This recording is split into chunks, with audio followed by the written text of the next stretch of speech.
Já bych chtěl z tohoto místa poděkovat všetkým, kteří se tady dneska odpovědně zúčastnili, aj vám, kteří jste došli provětrat se, protože se jenom doma sedí a pojídá, takže je to, myslím, že také dobré, také nám počasí prej a to jsme všechno rádi.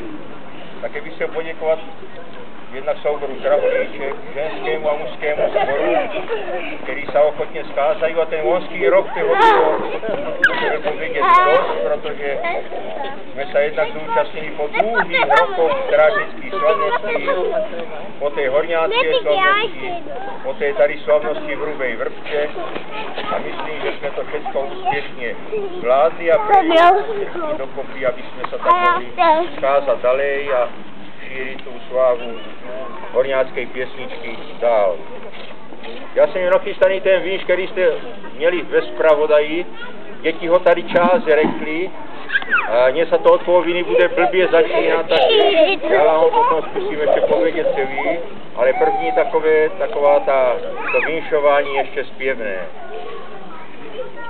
Vinšujem vám, milí páni, zdraví, štěstí, požehnání. Vinšujem vám v této době všecko dobré v každém domě.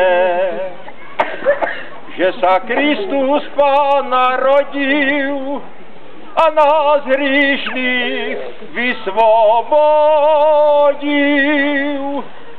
Radujme sa, veselme sa z jeho narození. Došel jsem k vám koledovat, zdraví, štěstí povýšovat. Nestu já to pro sebe dary odnesti, ale pakolátku od vás, skázání a dary odevzdati, aby v dnešní svatý večer z vaší hojnosti s váma večeralo a vám požehnání dal. Aby se vám na ničem nemálilo, ale všetkého, aby se vám urodilo. U mě trnek na varení, také na sušení, ale aj na kvas, na pálení, aby se trochu nazbíralo. Oblíčka na poli a dobytka v chlévě a hlidu na dvory, aby pribýval. Po něm za žebrinu, dobrou jatelinu a kraván do hrantu sladkého sena s voňavou zelinu, aby toľko mléka nadojili, aby vám hrodky ani látky nestačili a smetanu, abyste na 3 prsty vysoko sbírali.